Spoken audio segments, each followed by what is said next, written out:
कहानी की शुरुआत एक ऐसी रहस्यमयी दुनिया से हुई जो धरती की सतह से हजारों किलोमीटर नीचे बसी हुई थी, जहां आसमान से लेकर पानी की गहराइयों तक खतरनाक जीवों का आतंक फैला हुआ था। यहीं हमें इस दुनिया का रक्षक किंग कॉन्ग दिखाई दिया, जो एक छोटे बंदर के साथ झील के किनारे पहुंचा था, लेकिन उसे जरा भी अंदाजा नहीं था कि वो एक पहले से बिछाए जाल में फंसने वाला है। छोटे बंदर ने अचानक महसूस कर लिया कि सामने झील के अंदर कोई बड़ा खतरा छुपा है। फिर भी उसने जानबूझकर कॉन्ग को पानी में उतरने के लिए उकसाया, लेकिन उसकी चालाकी कॉन्ग से छुप नहीं सकी। उसने बस आसपास की हवा को हल्के से सूंघा और तुरंत समझ गया कि आज उसे अच्छा शिकार मिलने वाला है। इसके बाद कॉन्ग बिना कुछ कहे सीधे झील में उतर गया और आराम से नहाने लगा। उधर छोटा बंदर घबरा गया कि कहीं उसकी चाल पकड़ी न जाए, इसलिए वह पानी पीने का नाटक करने लगा। तभी अचानक एक अजीब सा जीव तेज रफ्तार से उनकी तरफ बढ़ने लगा। नहाते वक्त कॉन्ग को भी खतरे का एहसास हो गया। उसने जैसे ही पीछे पलट कर देखा, तभी एक विशाल ड्रैगन अपना बड़ा मुंह खोलकर उस पर झपट पड़ा। ये देखकर छोटा बंदर समझ गया कि उसकी योजना सफल हो गई है और वह तुरंत किनारे की तरफ भागने लगा ताकि खुद को बचा सके। उधर कॉन्ग जमीन पर हर तरह की लड़ाई जीत चुका था, लेकिन पानी में इस तरह के दुश्मन का सामना पहली बार कर रहा था। कॉन्ग उसकी चाल को समझ ही रहा था कि अचानक ड्रैगन उसे खींचकर सीधे झील के अंदर ले गया, लेकिन उसे नहीं पता था कि गुस्से में कॉन्ग कितना खतरनाक हो जाता है। उधर छोटा बंदर यही सोच रहा था कि अब वह कॉन्ग से हमेशा के लिए बच गया है, लेकिन अगले ही पल किंग कॉन्ग का विशाल हथियार सीधे उसके सामने आ गिरा। छोटा बंदर कुछ समझ पाता उससे पहले ही कॉन्ग ने उस ड्रैगन का कटा हुआ सिर सीधे उसके सामने पटक दिया। ये देखकर छोटे बंदर को लगा कि अब कॉन्ग उसे बुरी तरह पीटेगा, लेकिन कॉन्ग ने कुछ नहीं किया, बल्कि उसने अपनी कुल्हाड़ी उठाकर उसे आगे बढ़ने का इशारा कर दिया। दरअसल बंदर नहीं जानता था कि किंग कॉन्ग अपने जैसे किसी को ढूंढने के लिए हजारों सालों से इस दुनिया में अकेला भटक रहा था। वह हर दिन भूखा रहता था और अक्सर यहाँ के खतरनाक भेड़िए उसे दौड़ा दौड़ा कर परेशान करते रहते थे। जब सैकड़ों भेड़िए उसके पीछे पड़ जाते, तब वह छलांग की मदद से किसी तरह बच निकलता। लेकिन इस बार भेड़ियों के झुंड ने उसका पीछा नहीं छोड़ा। वे लगातार उसे घेरने की कोशिश करते रहे। आखिरकार जब उसके सामने गहरी खाई आ गई और भागने का कोई रास्ता नहीं बचा, तब वह मजबूर होकर पलटा और लड़ने के लिए तैयार हो गया।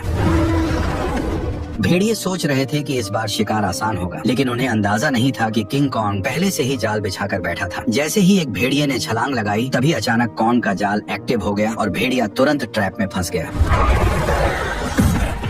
गड्ढे में गिरते ही लकड़ी के नुकीले भाले भेड़िए के आर पार निकल गए। सही मौका देखते ही कॉन्ग ने तुरंत पेड़ का भारी तना उठाकर गड्ढे में फेंक दिया। जैसे ही जाल एक एक करके एक्टिव हुए, पहाड़ से बड़े बड़े पत्थर लुढ़कते हुए नीचे गिरने लगे और भागने की कोशिश कर रहे भेड़िए वहीं फंस गए। लेकिन धुआं छटते ही कुछ जिंदा बचे भेड़िए फिर भी शिकार छोड़ने को तैयार नहीं थे। गुस्से में किंग कॉन्ग ने एक भेड़िए की लाश पकड़ी और अपनी ताकत दिखाते हुए उसे जोर से फाड़कर दो टुकड़ों में बांट दिया। ये देखकर बाकी बचे भेड़िए डर के मारे पूंछ दबाकर वहाँ से भाग गए। हालांकि शिकार मिलने के बाद भी किंग कॉन्ग के चेहरे पर कोई खुशी नहीं थी, क्योंकि उसके मुंह के सड़े हुए दांत ने उसे बहुत परेशान कर रखा था। इसी बीच छुपकर बैठी एक छिपकली मौका देखकर मांस का टुकड़ा उठाकर भागने लगी। किंग कॉन्ग तुरंत उसे रोकने के लिए झपट पड़ा, लेकिन तभी उसका ध्यान दूर से आई आवाज पर चला गया। घाटी से आती उस दहाड़ को सुनकर उसे लगा कि शायद उसका कोई अपना उसे बुला रहा है, इसलिए वह तुरंत उस दिशा में दौड़ पड़ा। लेकिन वहाँ पहुँचकर उसे सिर्फ एक अजीब सा मेंढक मिला जो उसी के जैसी आवाज निकाल रहा था।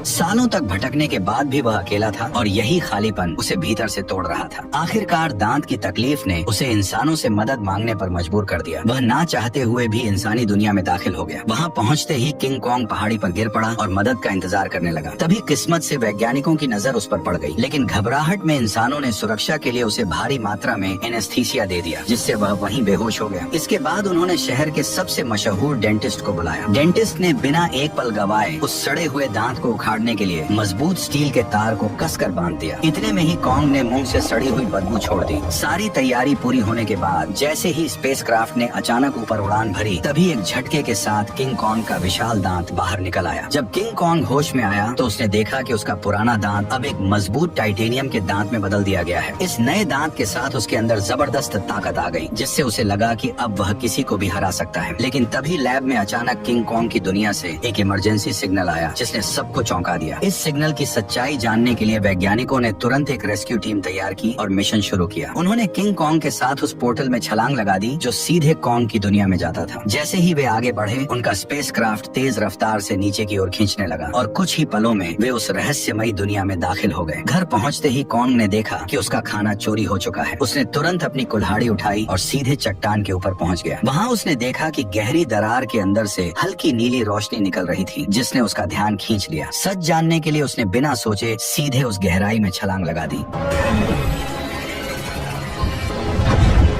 घुप अंधेरे में पहुंचते ही उसकी कुल्हाड़ी अपने आप चमकने लगी। रोशनी पड़ते ही उसे दिखा कि चारों तरफ अजीब चमकदार पत्थर फैले हुए हैं जो इस रोशनी पर रिएक्ट कर रहे थे। तभी अचानक दूर से भयानक दहाड़ की आवाज गूंज उठी। वह उस आवाज का पीछा करते हुए झरने के पार पहुंचा, जहां उसे एक नई छिपी हुई दुनिया दिखाई दी। धीरे धीरे आगे बढ़ते हुए उसे अजीब सी बदबू महसूस हुई जो उसे अपनी ओर खींच रही थी। अचानक उसके सामने एक बेहद खतरनाक और विशाल साया उभर आया, जिसे देखते ही किंग कॉन्ग ने तुरंत अपनी कुल्हाड़ी उठाकर मुकाबले के लिए खुद को तैयार कर लिया। जैसे जैसे दोनों के बीच दूरी कम होती गई, वह विशाल साया धीरे धीरे छोटा होता गया और जब सामने आया तो सच्चाई कुछ और ही निकली। असल में वह कोई राक्षस नहीं बल्कि एक छोटा सा मासूम पीले बालों वाला बंदर था, जिसे देखकर वह खुद भी चौंक गया। हजारों सालों में पहली बार अपने जैसे किसी को देखकर किंग कॉन्ग तुरंत झुक गया और अपना हथियार नीचे रख दिया। इसके बाद उसने बंदर से दोस्ती करने के लिए अपना हाथ आगे बढ़ाया। उसे लगा था कि छोटा बंदर भी उसी की तरह अपने जैसे किसी को देखकर खुश होगा, लेकिन अचानक उसने किंग कॉन्ग को जोर से काट लिया।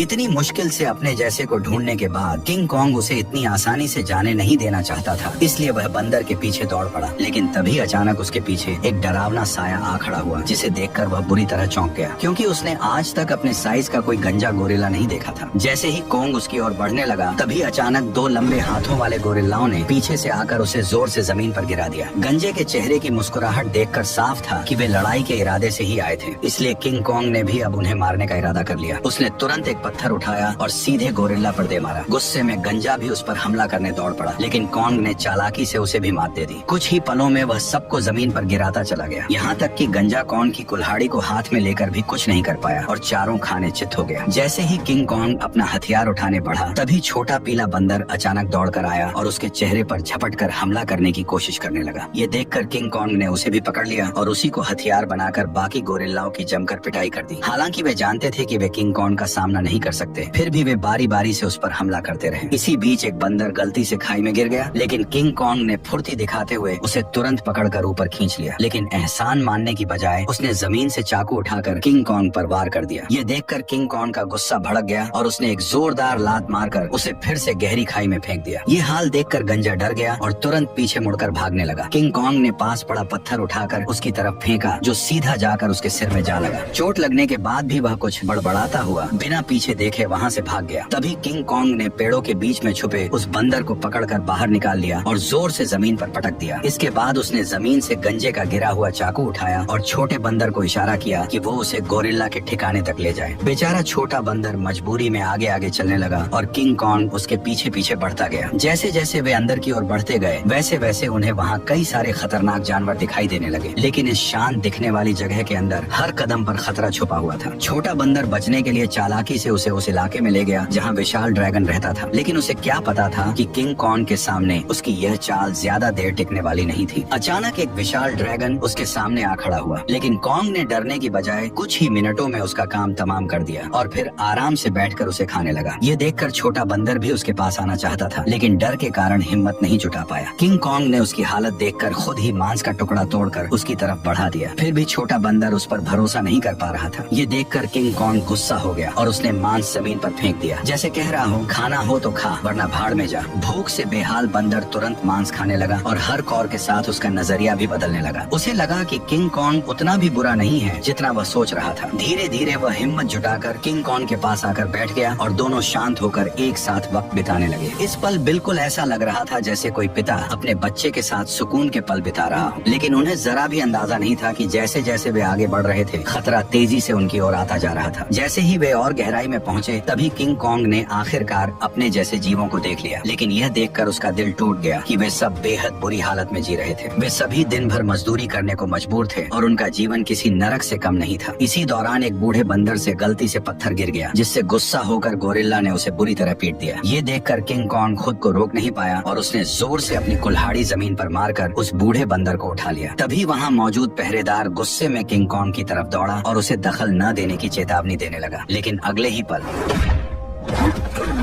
किंग कॉन्ग की हिम्मत ने बाकी बंदरों में उम्मीद जगा दी, लेकिन उसी वक्त भागा हुआ गंजा ये सब देख रहा था। उसने तुरंत जाकर यहाँ के राजा स्कार किंग को सब कुछ बता दिया। गोरिल्ला की बातें सुनते ही स्कार किंग का गुस्सा फूट पड़ा। जैसे ही वो अपने सिंहासन से उठा, रास्ते में आने वाले सभी बंदर उसके सामने झुकते चले गए, लेकिन किंग कॉन्ग बिना डरे वहीं खड़ा रहा। स्कार किंग ने ध्यान से उसे देखा और कॉन्ग के मुंह में लगे स्टील के दांत को देखकर वो हंस पड़ा, लेकिन अगले ही पल उसने अपना गुस्सा निकालने के लिए एक बंदर को लात मारकर धधकते लावा में फेंक दिया। ये देखकर किंग कॉन्ग का गुस्सा अपने चरम पर पहुंच गया। अपनी ताकत दिखाने के लिए स्कार किंग ने अपने कंधे से हथियार निकाला और किंग कॉन्ग को सबक सिखाने के लिए खुद को तैयार कर लिया। किंग कॉन्ग ने भी तुरंत अपनी कुल्हाड़ी उठा ली और दोनों के बीच भयंकर लड़ाई शुरू हो गई। लंबे हथियार का फायदा उठाते हुए उसने अचानक हमला कर दिया और किंग कॉन्ग एक पल के लिए भी संभल नहीं पाया। स्कार किंग ने हथियार पर लगे क्रिस्टल की मदद से कॉन्ग पर कई सारे वार कर दिए। गुस्से में आकर कॉन्ग उस पर टूट पड़ा। ताकत के मामले में वह किंग कॉन्ग के सामने टिक नहीं सकता था, इसलिए वो कॉन्ग से दूरी बनाकर लगातार वार करने लगा और किंग कॉन्ग धीरे धीरे पीछे हटने पर मजबूर हो गया। इसी बीच किंग कॉन्ग की कुल्हाड़ी भी उसके हाथ से छूटकर जमीन पर गिर गई। मौका पाकर उसने अपने हथियार से किंग कॉन्ग का गला जकड़ लिया और उसे काबू में करने की कोशिश करने लगा। स्कार किंग को लगा कि अब उसने लड़ाई जीत ली है, लेकिन किंग कॉन्ग ने पूरी ताकत लगाकर उसे उठाया और जोर से जमीन पर पटक दिया।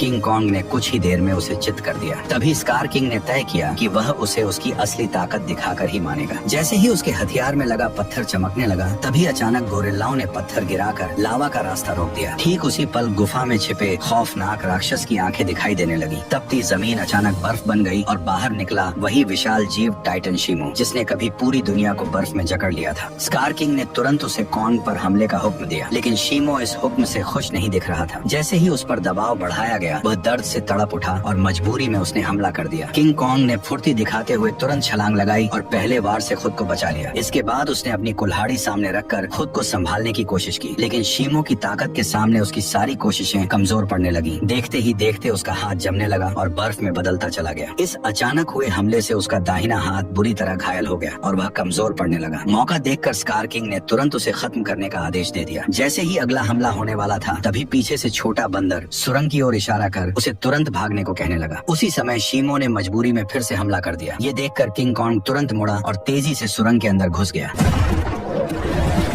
लेकिन अभी भी उसके पीछे सैकड़ों खतरनाक बंदर लगे हुए थे। अच्छी बात यह थी कि सालों से यहाँ रहने के कारण कॉन्ग ने जंगल में कई जाल बिछा रखे थे, लेकिन उन बंदरों की गिनती इतनी ज्यादा थी कि घायल कॉन्ग को उन्होंने जल्दी ही एक बंद रास्ते में घेर लिया। अब उसके पास सिर्फ यही आखिरी जाल बचा था जिस पर वह भरोसा कर सकता था। लेकिन जो बंदर रास्ते भर जाल में फंसते आए थे, इस बार अचानक सतर्क हो गए। उन्होंने तुरंत जमीन पर पड़ी उस बेल को देख लिया जो जाल को एक्टिव करने के लिए थी। जब कॉन्ग ने देखा कि उसका प्लान फेल हो चुका है, तब उसे लगा कि अब उसका अंत करीब है। ठीक उसी पल पहाड़ी के ऊपर लगा जाल अचानक एक्टिव हो गया और सैकड़ों टन भारी पत्थर सीधे उन पर गिर पड़े, जिससे वहाँ मौजूद सारे बंदर उन पत्थरों के नीचे दब गए। तभी कॉन्ग ने देखा कि जाल को एक्टिव करने वाला कोई और नहीं बल्कि वही बंदर था।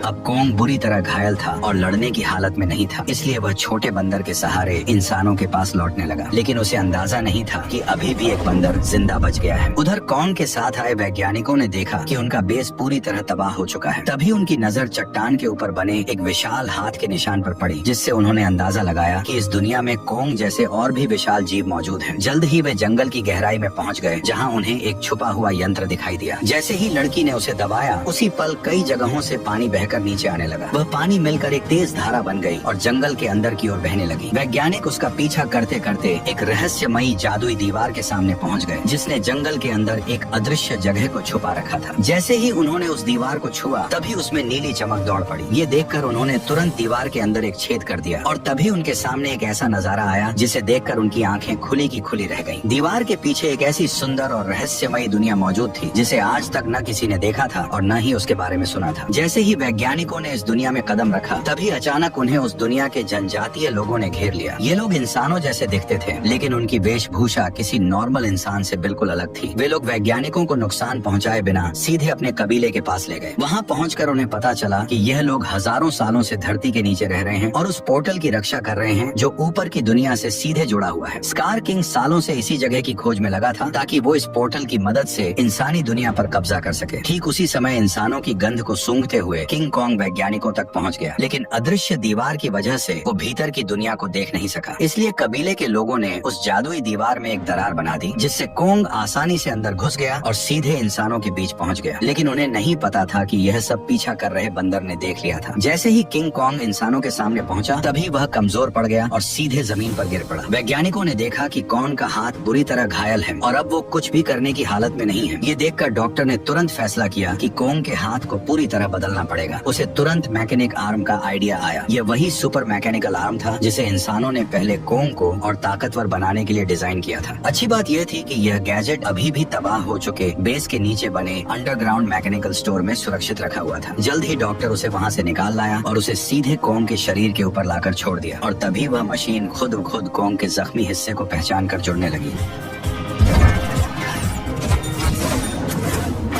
जैसे ही उस हाथ के अंदर की खास दवा कॉन्ग के शरीर में पहुंची, तो बेहोश कॉन्ग को जैसे नई ताकत महसूस होने लगी। उसके चेहरे की खुशी साफ बता रही थी कि वह इस नए हथियार से काफी खुश था। लेकिन तभी अचानक छोटा बंदर जंगल के अंदर से भागता हुआ वहां आ पहुंचा। उसने कॉन्ग को बताया कि स्कार किंग पोर्टल की जगह का पता लगा चुका है और वह शीमो के साथ मिलकर कबीले पर हमला करने वाला है। अकेला कॉन्ग स्कार किंग और शीमो का सामना नहीं कर सकता था, इसलिए उसके पास सिर्फ एक ही रास्ता बचा था, इंसानों की दुनिया में जाकर कई सालों से सो रहे गॉडजिला को जगा देना। लेकिन उसे बिल्कुल अंदाजा नहीं था कि जिसे वह अपनी मदद के लिए बुलाने जा रहा है, वही गॉडजिला उसके लिए सबसे बड़ा खतरा साबित होने वाला है। अचानक पिरामिड के आसपास की जमीन तेजी से हिलने लगी और नीचे से एक मैकेनिकल हाथ बाहर निकल आया। यही वह जगह थी जो धरती तक पहुंचने का पोर्टल खोलती थी। जल्द ही कॉन्ग पोर्टल से बाहर निकल आया। कॉन्ग की आहट महसूस होते ही गॉडजिला अचानक नींद से जाग गया और बिना एक पल गवाए सीधे उसकी तरफ बढ़ने लगा। जैसे ही वो कॉन्ग के सामने पहुंचा, तब गॉडजिला को लगा कि कॉन्ग उसे चुनौती देने आया है, इसलिए वो बिना एक पल गवाए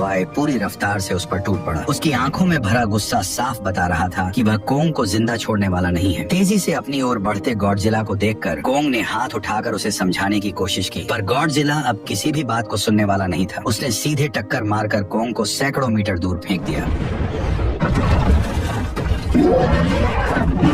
गॉडजिला को रुकता न देखकर कॉन्ग ने पीछे से हमला किया ताकि किसी तरह उसे शांत कर सके, लेकिन रेत आंखों में जाते ही गॉडजिला और भड़क गया। उसने पलटकर कॉन्ग के हाथ को अपने जबड़ों में जकड़ लिया और जोर से उसे जमीन पर पटक दिया, जिससे कॉन्ग पूरी तरह चकरा गया। कॉन्ग संभल भी नहीं पाया था कि गॉडजिला फिर से उस पर टूट पड़ा। जब बातों से कुछ नहीं हुआ तो कॉन्ग ने भी जोरदार पलटवार शुरू कर दिया। हालांकि गॉडजिला अपने सबसे ताकतवर रूप में था, लेकिन मैकेनिकल आर्म की ताकत के साथ अब कॉन्ग भी किसी से कम नहीं था। लेकिन जब कॉन्ग ने देखा कि वह गॉडजिला को हरा नहीं पाएगा, तब उसने बिना एक पल गवाए उसे पकड़कर जबरदस्ती पोर्टल की ओर खींचना शुरू कर दिया। उधर कबीले के लोगों ने स्कार किंग को रोकने के लिए एक खास रेड लिक्विड पानी में मिला दिया। जैसे ही लिक्विड पानी में घुला, एक जादुई बदलाव शुरू हो गया। उससे एक ऐसा सिस्टम एक्टिव हुआ जो दो विशाल पिरामिड को आपस में जोड़ने लगा, और जैसे ही ये पिरामिड जुड़ते, ग्रेविटी कुछ समय के लिए खत्म हो जाती, जिससे सब हवा में उड़ने लगते और स्कार किंग के लिए पोर्टल तक पहुंचना लगभग नामुमकिन हो जाता। लेकिन पिरामिड पूरी तरह जुड़ पाते उससे पहले ही स्कार किंग वहां पहुंच गया। आते ही उसने उस एंटी ग्रेविटी सिस्टम को पहचान लिया। उसने तुरंत शीमो को आदेश दिया कि वह बर्फ से पिरामिड के बीच का रास्ता बंद कर दे। तभी अचानक पोर्टल से एक तेज रोशनी निकली और जमीन पर आ गिरी। अगले ही पल गॉडजिला और कॉन्ग मलबे को चीरते हुए बाहर निकल आए। जैसे ही गॉडजिला की नजर शीमो और स्कार किंग पर पड़ी, तभी उसे सब समझ आ गया कि कॉन्ग उसे यहाँ क्यों लाया है। इसलिए बिना एक सेकंड गवाए वह कॉन्ग के साथ मिलकर उन पर टूट पड़ा। उधर स्कार किंग भी शीमो के साथ उनकी तरफ बढ़ने लगा। दोनों तरफ कोई भी कमजोर नहीं था। जैसे ही चारों भिड़े, उसी पल बर्फ टूट गई और पिरामिड आपस में टकरा गए। उस टक्कर से निकली लहर ने पूरी जगह की ग्रेविटी खत्म कर दी। हर कोई हवा में तैरने लगा, लेकिन इसके बावजूद गॉडजिला बिना ग्रेविटी के भी तेजी से बचते हुए सीधे शीमो की तरफ बढ़ने लगा। वहीं चालाक स्कार किंग ने कॉन्ग की कुल्हाड़ी उठाकर उसी पर हमला कर दिया, पर कॉन्ग ने अपने मैकेनिकल आर्म से हर वार को रोक दिया। कुछ ही पलों में हालात पलट गए और कॉन्ग स्कार किंग पर भारी पड़ने लगा, लेकिन दुश्मन ज्यादा होने की वजह से उस पर पीछे से हमले होने लगे। ये देखकर छोटा बंदर पत्थर उठाकर कॉन्ग की मदद करने लगा। तभी मौका पाकर शीमो ने गॉडजिला पर हमला किया और कुछ ही पलों में उसे पूरी तरह बर्फ में जमा दिया। लेकिन गॉडजिला भी उससे कम नहीं था। उसने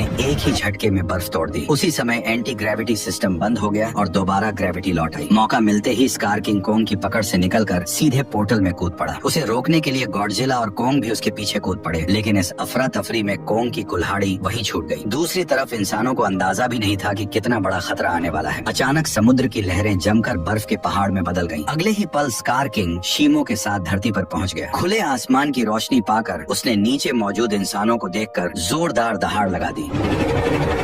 अब उसे लगा कि पूरी दुनिया पर राज करने का समय आ गया है। उसने शीमो को आदेश दिया कि वह आसमान को जमा दे। शीमो ऐसा नहीं करना चाहता था, फिर भी मजबूरी में उसने हर तरफ बर्फ बरसानी शुरू कर दी। देखते ही देखते इमारतें भी इस तबाही में जमकर टूटने लगी। जब स्कार किंग को लगा कि अब उसे कोई नहीं रोक सकता, तभी कोंग ने एक जोरदार मुक्का मारकर उसका 3 टन का दांत जमीन पर गिरा दिया। गुस्से में स्कार किंग ने कोंग पर हमला करने का आदेश दिया, लेकिन उसी समय गॉडजिला वहाँ पहुँच गया और उसने शीमो को रोक लिया। अब बिना शीमो की मदद के स्कार किंग ज्यादा देर टिक नहीं सकता था, इसलिए उसने एक विशाल इमारत उठाकर कोंग की तरफ फेंक दी, लेकिन उससे कोंग को कोई खास नुकसान नहीं हुआ।